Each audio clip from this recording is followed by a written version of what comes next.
Imagine opening your eyes in the year 750, not in a muddy village at the edge of the world, but in the most advanced city on earth. Before the sun has fully climbed above the eastern walls, Changan is already stirring. Bells echo across the wards. Wooden gates creak open. Hooves strike packed earth. Somewhere beyond your courtyard, traders are preparing bolts of silk, scribes are unrolling documents, and cooks are setting steamers over morning fires. This is Tang Dynasty China at its height, when the empire stands rich, organized, and dazzlingly confident. Far to the west, kingdoms rise and fall in uncertainty. Here, 1 million people wake inside a city built with mathematical order, imperial ambition, and a belief that civilization itself can be engineered. And for the next 24 hours, this city is yours. You are not an emperor. You are not a general, a prince, or a famous poet invited to drink under lantern light. You are something more useful to this story. An ordinary, educated man, a minor government clerk with enough status to move through the machinery of the empire, yet little enough power to feel the weight of it. You live close enough to greatness to see it clearly, and close enough to ordinary life to understand its cost. By nightfall, you will pass through markets crowded with foreign merchants, halls ruled by paperwork more than swords, tea houses filled with wit and ambition, and streets that become dangerous the moment the drums announce curfew. You will see why Chang'an felt like the future to the people who lived in it. But you will also see the other side of that brilliance, because this city is not only magnificent, it is measured, watched, divided, and controlled. Every gate, every ward, every movement of your day exists inside a system larger than you. And that is what makes life here so extraordinary. Changan does not merely grow, it is managed. The day begins with sound before it begins with light. A bronze bell rolls across your ward, deep and steady, followed by the scrape of wooden bars being lifted from the gates. All night, your neighborhood has been sealed like a box. Now, with the morning signal, the city exhales. You slide open the paper screen and step into the courtyard. The air is cool, carrying the smell of damp earth, ash, and yesterday's rain trapped in the stone. Your house is modest but respectable, built around a small inner yard with a water jar, a few potted herbs, and a wooden basin set out for washing. It is not the home of a rich man, but it is proof that your family has climbed above bare survival. In Tang China, that alone matters. Beyond your doorway, the lane is already filling. A servant hurries past with buckets swinging from a shoulder pole. A woman in a blue robe sweeps dust from her threshold into the street. 2 boys chase each other for a few reckless seconds before their mother snaps them back into order. A mule cart creaks toward the avenue, loaded with vegetables still wet from the fields outside the walls. Life arrives quickly here, not chaotically, but on cue, as if the city has been wound like a clock and released at dawn. And then you step onto the main road. Chang'an does not feel accidental. That is the first thing you notice every morning. It feels drawn. The streets run wide and straight. The wards are laid out in precise blocks. Walls divide residential districts from markets, temples, and official compounds. Even movement has a rhythm to it, controlled by gates, signals, and custom. The city is immense, but it never seems to spill over itself. It is held in place. That order is impressive. It is also unsettling, because the same design that makes Changan grand also makes it easy to supervise. Someone always knows which ward you belong to. Someone always decides when gates open, when they close, and who may pass through them. The city is waking now, but already you can feel the rules beneath its beauty. On your way toward the government quarter, Chang'an begins to reveal its true character. It is not merely large, it is worldly. Few cities on earth can gather so many languages, faiths, fabrics, and ambitions inside a single ring of walls. A Buddhist monk in saffron robes passes with his head bowed, wooden beads slipping through his fingers. A moment later, a Taoist priest moves the other way, his sleeves hanging loose, his pace so calm it seems to slow the street around him. Near a school gate, boys chant Confucian texts in measured unison, repeating lines they barely understand yet will carry for life. In most places, these worlds would feel separate. In Changan, they share the same morning, and it is not only Chinese voices you hear. At the next crossing, a merchant with a thick beard and a high nose bargains in accented Chinese over dyed cloth. Beside him stands a man from Central Asia, leading a horse bred far beyond the western deserts the kind nobles admire and generals desire.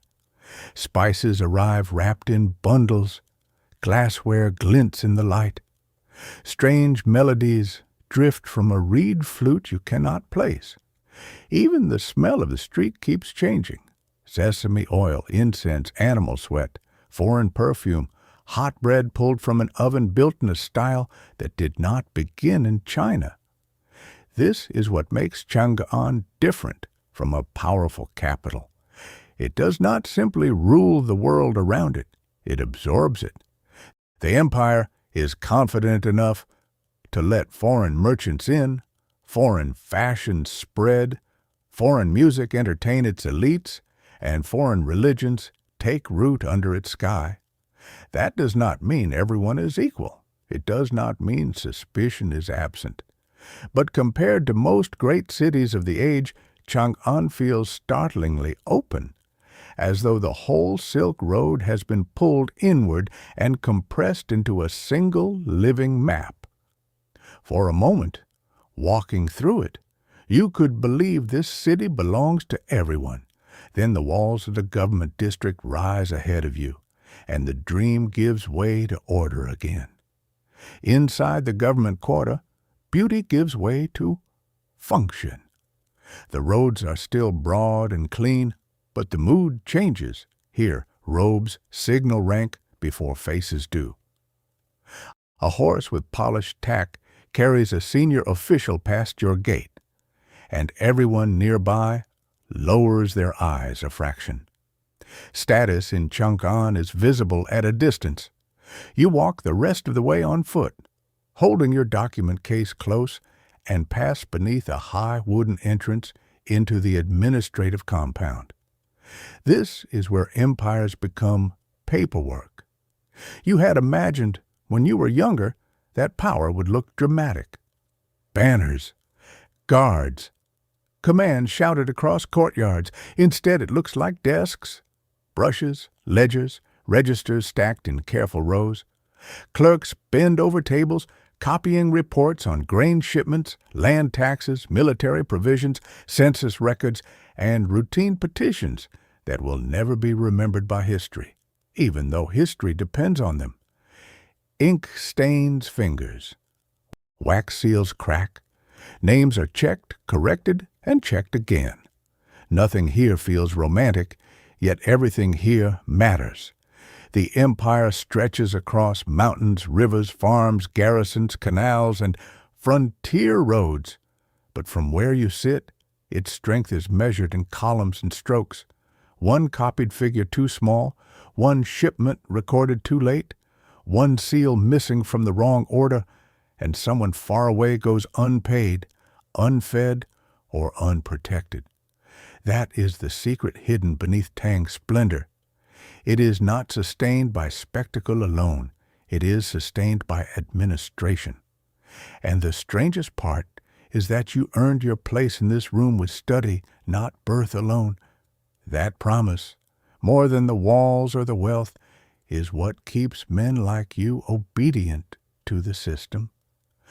But even here, among ledgers and dust, ambition hums under the silence. Every man at this building has memorized the classics, copied poems by candlelight, and spent years chasing the examinations that can lift a family upward. You were not born powerful. You were trained for usefulness. In Tang, China, that difference can define an entire life. By midday, the city outside will feel louder, brighter, and more tempting than this room ever could.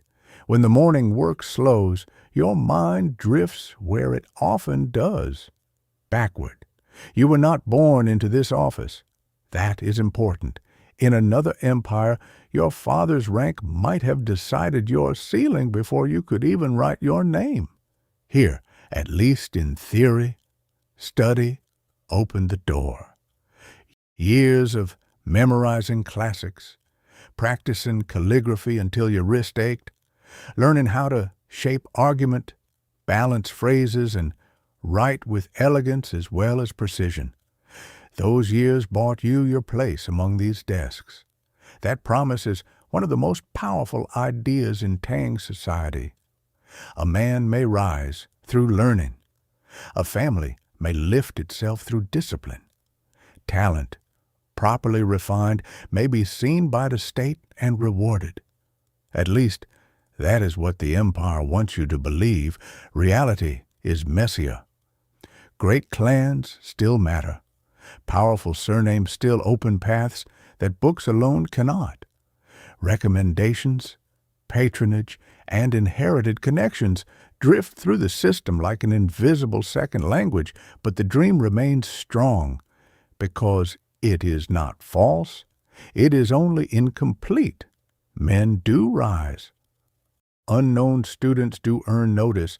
Poets become officials. Sons of modest households do return home wearing better robes than their fathers ever owned. You know this because you are one of them, though only barely. Even now, with a clerk's post and a respectable address, your position feels temporary, conditional, something that must be defended through discipline. In Chang'an, education is not a stage of life. It is a permanent posture. Every conversation can become a test. Every poem can be judged. Every superior can become a gatekeeper. And still, you are grateful. Because in a world ruled by hierarchy, the examination ideal offers something close to hope. It gives ambition a structure. It tells fathers to teach their sons. It tells boys in small courtyards that brush strokes may matter as much as bloodlines. It makes the empire feel for a moment not only vast and controlling, but persuadable.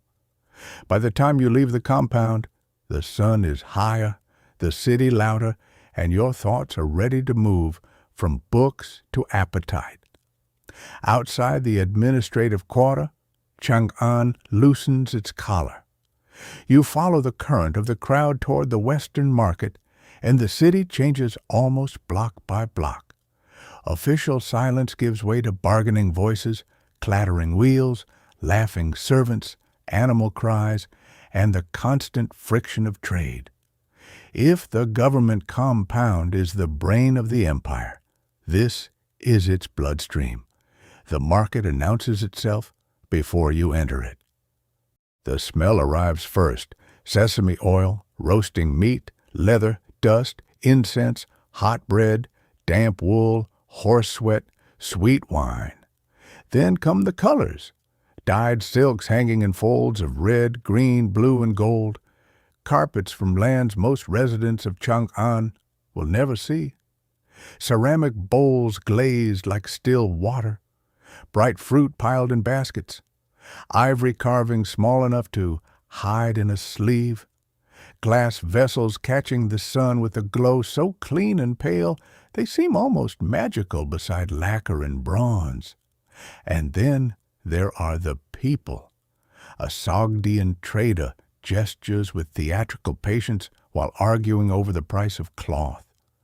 A man from farther west, heavy-bearded and broad-shouldered, displays metalwork unlike anything forged in the neighborhoods around you. A horse dealer leads in tall, restless animals from Central Asia, their necks arched, their value obvious even to those who cannot afford to look for long. Their hooves strike the ground with the confidence of creatures bred for war and distance, and more than one passing noble slows to inspect them. Everywhere, languages overlap. Chinese, of course, in every register from polished court speech to rough market slang, but around it move fragments of other worlds, accents from oasis towns, desert roads, mountain kingdoms, caravan cities. Here in Chang'an, distance itself has been turned into merchandise. That is what makes the market so intoxicating. It is not just a place to buy. It is a place to feel the scale of the empire and the reach of its curiosity. The Tang court does not only take tribute and send commands, it pulls the wider world inward, sorts it, taxes it, tastes it, and displays it under its own sky. And standing in the middle of it, you feel both proud and small. By midday, hunger steers you off the main lane and into a busy eating house, where the air is thick with steam, chatter, and the sharp fragrance of tea. The room is louder than the offices and less chaotic than the market, filled with the comfortable noise of people who have earned the right to pause. Bowls knock against tables. A server slips between benches with practiced speed. Someone at the back is already laughing too hard for noon. You sit beneath a wooden beam darkened by smoke and order a simple meal. Noodles in broth, greens dressed with oil, slices of braised meat, and tea poured hot into a small cup that warms your fingers before it reaches your mouth. The first sip is grassy, bitter, then faintly sweet. It clears the dust of the street from your throat. Around you, lunch is not merely about food, it is about refinement. That is one of the strangest truths of Chang'an. Even in a crowded room full of appetite, culture is always present. A man at the next table comments on the balance of a poem he heard the night before. Another corrects a line from memory, smiling as he does it. Near the window, two younger scholars trade verses with the nervous intensity of gamblers. In this city, poetry is not decoration. It is currency, reputation, and sometimes a weapon sharpened with elegance instead of steel. You think of the great names everyone knows, the poets whose lines already drift through tea houses and official gatherings like music. In Tang China, verse moves through society the way gossip does in smaller worlds. It travels fast. It judges quietly. It can open doors, flatter a superior, expose a fool, or immortalize a feeling before it disappears. And tea, like poetry, has become more than habit. To drink it properly, to discuss it intelligently, to notice texture, temperature, fragrance, and mood, these are marks of cultivation. Taste itself has become a social language. When you rise from the table, fed and steadier than before, the city feels different again, less like a machine, more like a stage where wit, learning, and performance decide who may climb. As afternoon settles over Changan, you make your way toward a quieter district where ambition wears a more polished face. The market sold the empire's wealth. Here, its future is being rehearsed. In a shaded courtyard attached to an academy, small groups of scholars gather in loose circles, sleeves folded, voices low, each man pretending calm while measuring every other man in sight.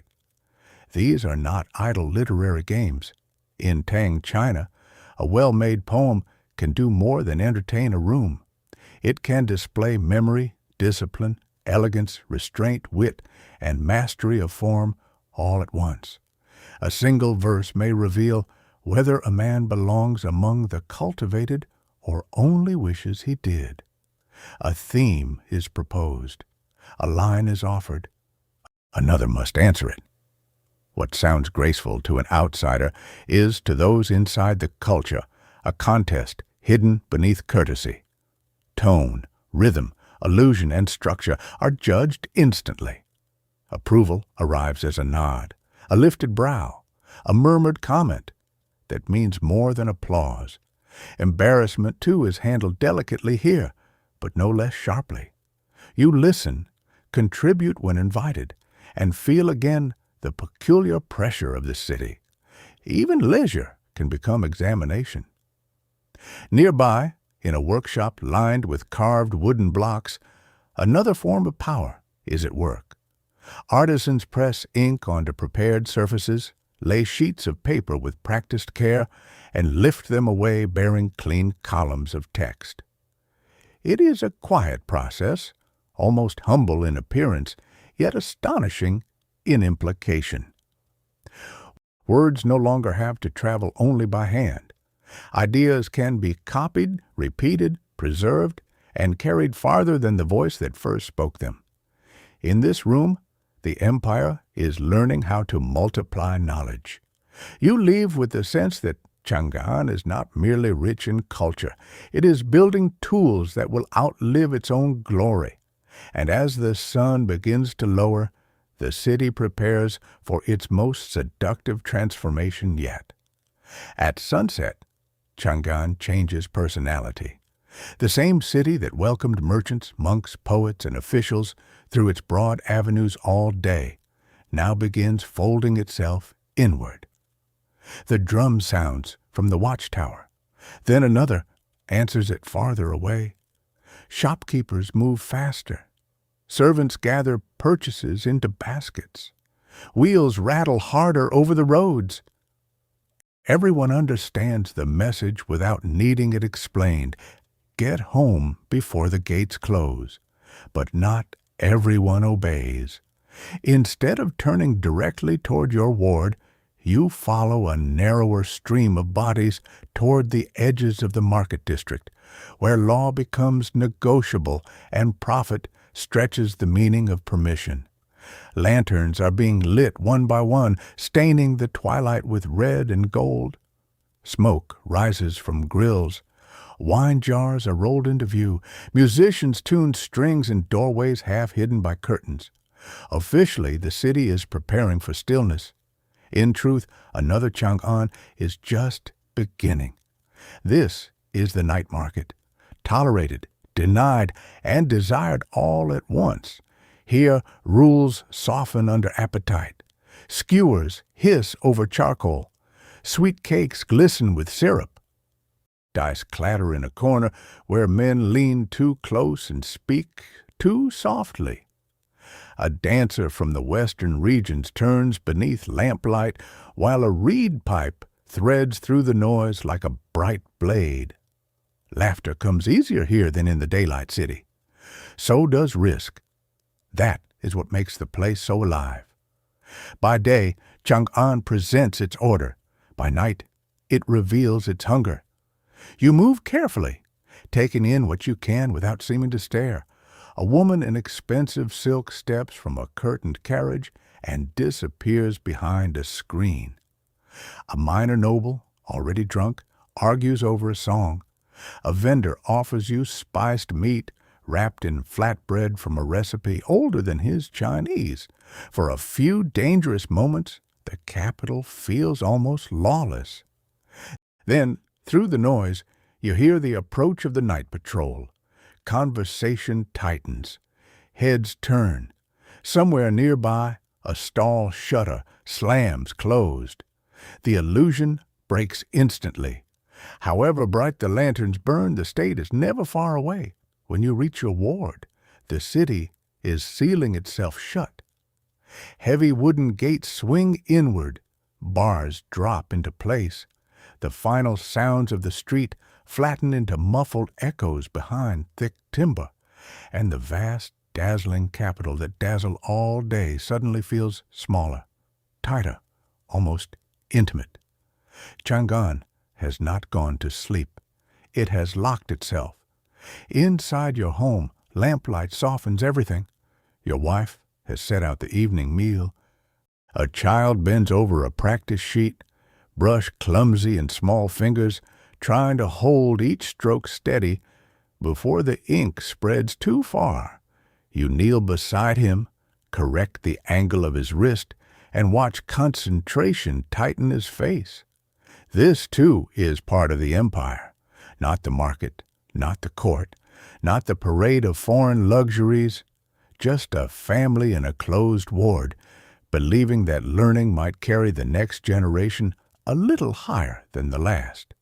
And that belief is what makes Tang China feel so powerful even here, at the end of an ordinary day. You have walked through a city of grand avenues, strict administration, foreign merchants, cultivated taste, disciplined ambition, and forbidden pleasures flickering under lantern light. You have seen why visitors would have called Chang'an the center of the world. It gathers wealth without apology, culture without insecurity, and ideas from every direction the roads can reach. But now, with the gate barred and the room gone quiet, the other truth settles in. This brilliance has a price. The same order that keeps the markets flowing also counts households, controls movement, and decides when freedom ends for the night. The same state that rewards talent also watches records and ranks. Changan feels like the future until you hear the bar fall across the gate. And still, generations will remember this not for its silence, but for its reach. Decades from now, rebellion will wound the dynasty, its confidence will crack, and much of this radiance will fade. Yet the memory of the Tang will endure, a golden age of poetry, trade, invention, and impossible urban ambition. Tonight, though, history is not thinking about collapse. It is breathing through paper screens beside you. The lamp burns lower. The brush is set down. Outside, the guarded city waits for dawn. And tomorrow, the gates will open again.